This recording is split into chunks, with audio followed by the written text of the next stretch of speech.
Hello and welcome to another episode of the Bearded Mystic Podcast, and I'm your host, Rahul N. Singh. Thank you for joining today and for taking out the time to either watch or listen to this podcast episode. Today, we're going to be talking about whether the path of enlightenment is for everyone. If we look at Karma and we look at the concept of reincarnation, then it is inevitable that one day everyone will be enlightened. Regardless of our view, everyone is working towards enlightenment. Some know it, some don't know it. Some realize it, some do not realize it. But everyone is on that path towards enlightenment. This journey begins only when we have that feeling from within that we want to be enlightened, that we want to achieve something, that we want to attain something that takes us beyond our egoic self, this false sense of self. Enlightenment is something we have to feel from within, completely within. When you have that calling within that says, I'm done with suffering, I'm done with fear, I'm done with greed, I'm done with attachment, I'm done with the incessant desires, the ever-growing desires, I'm done with anger, I'm done with intolerance. When that occurs, and you have that feeling towards knowing who you really are, that's when the journey really begins. But everyone will eventually feel this at some point. In non-duality, it's really interesting because the person doesn't get enlightened. It's always implied that enlightenment is always here, always present. We are always in an enlightened state. And that enlightened state is available for everyone. Yet, we do not know this. We do not realize it.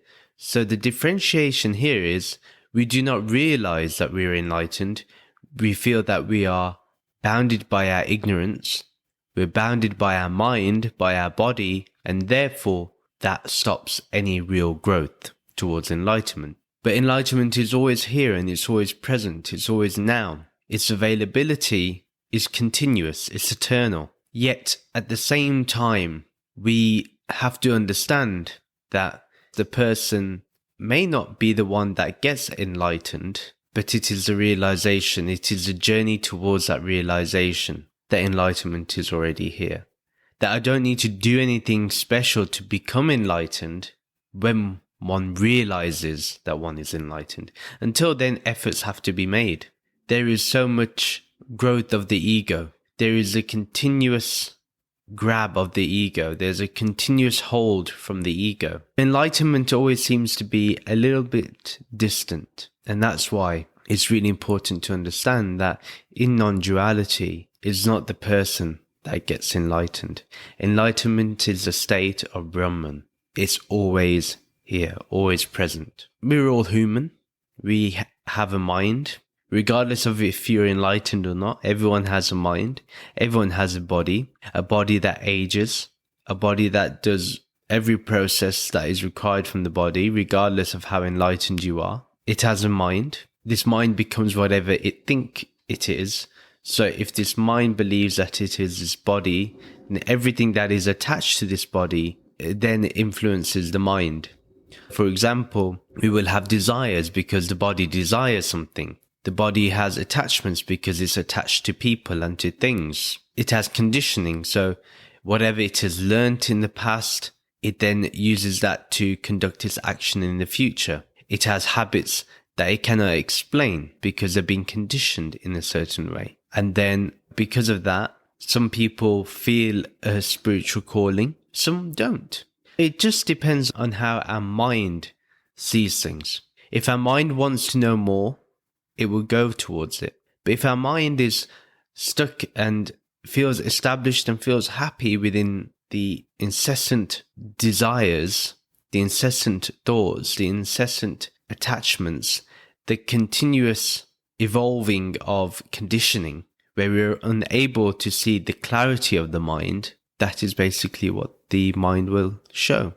Whilst in an enlightened person, or the person that wants enlightenment, they will have that space of wanting to know more, wanting to know their purpose in this world, wanting to know why they're here, wanting to know what more can be done. And when this mind understands that actually it is not this body and mind, then there is a space of that calling happening. Then we face a time when we want to be enlightened. One of the massive misconceptions is linked to being all-knowing and perfect, which is not the case. I think this gives an unrealistic perspective on enlightenment. I think when people see or hear that someone is enlightened, they suddenly think they have to be perfect, they have to know everything, but that's not always the case. No matter what enlightened person there is, they can't tell you what you had for lunch yesterday. We can't even remember what we had for lunch yesterday sometimes. So to expect enlightened people to remember all these unnecessary details is unrealistic. An enlightened person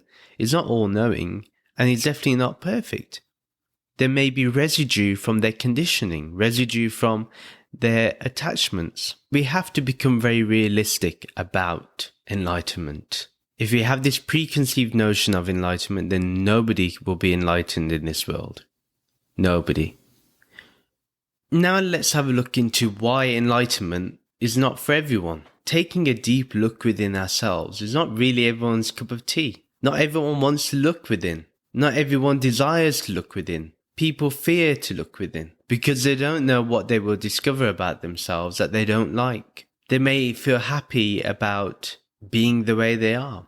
They're not having any problems that are disturbing them. Nothing is causing that existential crisis. And life is going pretty smoothly for them. So there's little suffering. Therefore, spirituality doesn't really have a place in that person's life. And I know a few people like that. We have to understand that even if we are on this path towards enlightenment, the fact that we're thinking about enlightenment is a blessing. It's a boon. Therefore, we should really appreciate that we have at least that desire to become enlightened. If we don't have that desire to be enlightened because we feel, one, that we cannot make it, two, because we don't really want to be seen as perfect or all-knowing, then that's fine. Enlightenment does not get effective. Brahman doesn't get upset if you do not want to become enlightened. The choice is yours. The choice is mine. Unless you want to question why you're suffering, only then are we looking towards a path towards enlightenment. Another one is that activities consume the mind more than philosophical inquiry into who we really are and if there is more to the purpose of life. This is really important because even people that claim to be enlightened or claim to know the truth, if you have a look, they're just consumed by activity. They're consumed by doing something. Instead of actually having a look at what's going on within their mind, what thoughts are they having that is causing itself to be a hindrance towards enlightenment. The fact that this isn't questioned means that we're not moving any further in spirituality. Most of the time, people are just content with being where they are. Because they feel they found the truth, they don't put any effort in. They feel satisfied. But spirituality is about growth and evolving. And therefore, it's important to have philosophical inquiry. Without philosophical inquiry and knowing Brahman or knowing the truth, only then can there be devotion. Devotion without wisdom is blind faith. And wisdom without devotion creates eventually confusion. The reason for confusion is because one has not been able to see non-duality in its true sense. That although there is only Brahman and there's nothing else, one also enjoys seeing the diversity. Until there's philosophical inquiry, until we want to know more about who we are, until we settle to the realization, we are not interested. Just because we go to a place of worship does not mean that we want enlightenment, or that we are even considering looking for enlightenment. Are we just merely doing activities to satisfy the perception that we're trying to attain enlightenment, or that we are enlightened, apparently? That's the question. But then why is enlightenment the only purpose? In my life, I think enlightenment is the only purpose I have. I don't really have any other purpose. The main thing I desire is enlightenment. I'm constantly on that journey towards enlightenment. So why is enlightenment the only purpose? The light within us dispels all darkness, and the Buddha said to be a light unto yourself, which implies that you are the highest authority when it comes to enlightenment. This is very interesting.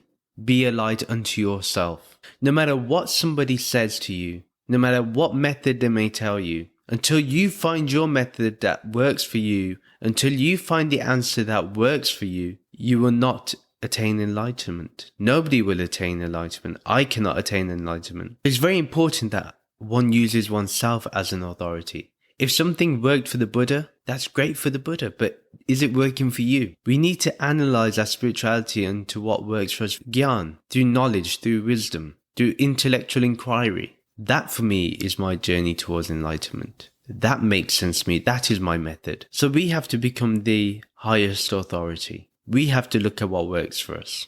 Enlightenment is about the discovery of the Antaryami, which means the inner witness, the inner dweller. This is what Antaryami is. The one that dwells within. What is that one? That one is Brahman. Until we realize this, everything is just words. By realizing Brahman, we realize there is only Brahman. Therefore, the ego cannot even say it is enlightened. If the ego says it's enlightened, that means enlightenment has not occurred. That means we haven't realized Brahman. It's only intellectual, but there's no realization. You may intellectually know how to get to a certain location, to a certain address.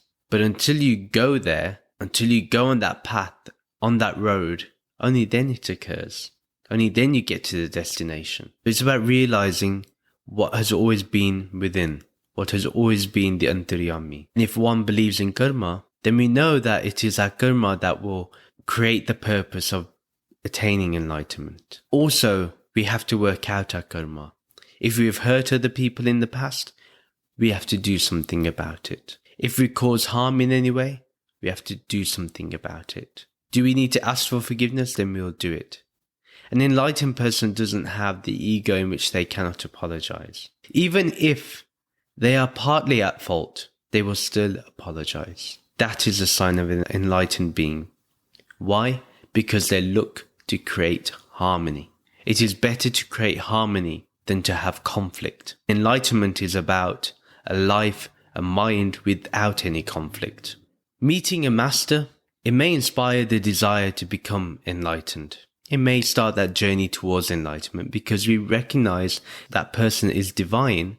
And therefore, if they are divine, we can also attain that divinity. We can also become that divinity. That is the whole reason for meeting a master, for meeting a guru. If the guru cannot take you to that point, then that is not a guru at all. The guru has to take you on that journey towards enlightenment, unless they claim something else.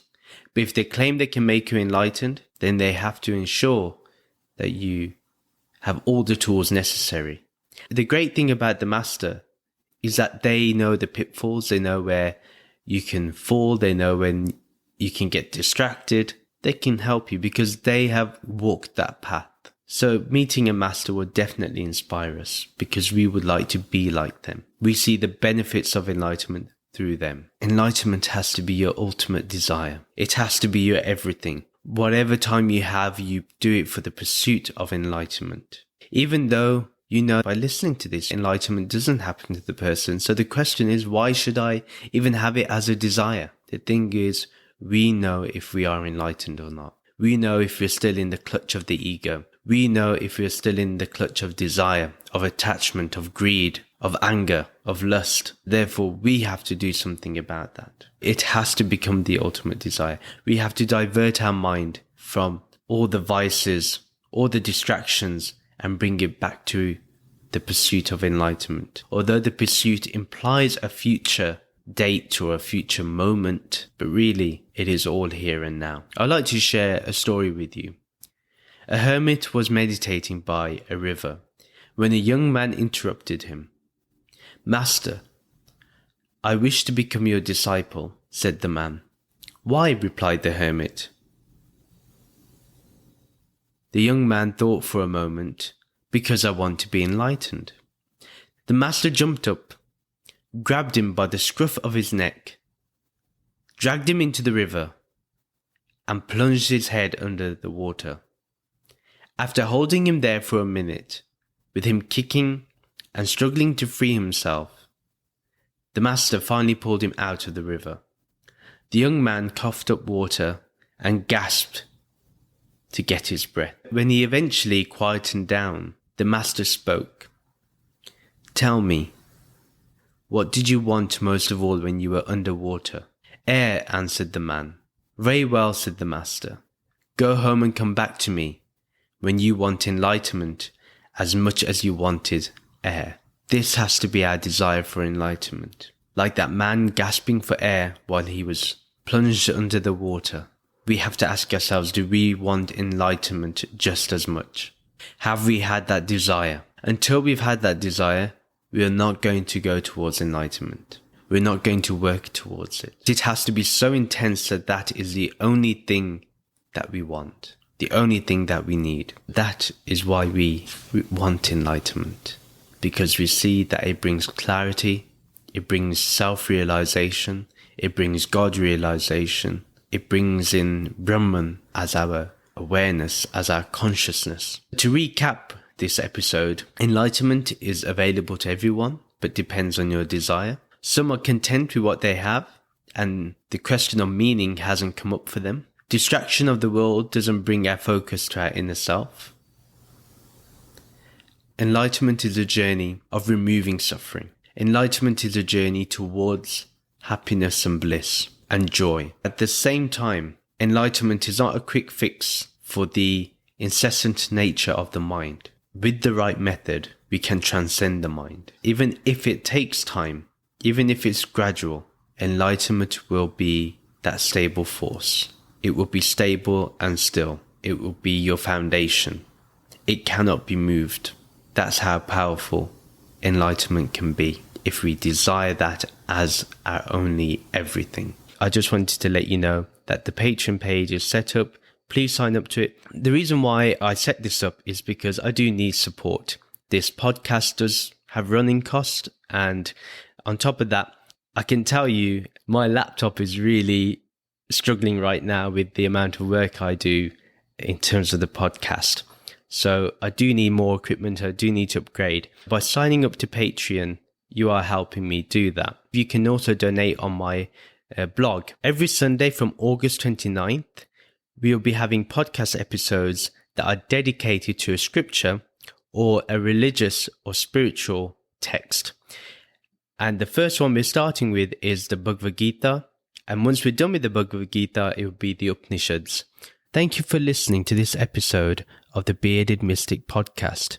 Please do remember to follow or subscribe to this channel, and do leave a review for this podcast. I'd really appreciate knowing what you think. You can follow me on social media, and I will leave the links below to each of those accounts. I do share small clips on there that you can share with friends and family. And if you feel that anyone in your friends and family circle would love this podcast, do share it with them.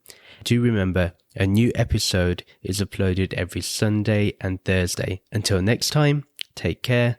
See you again soon. Bye.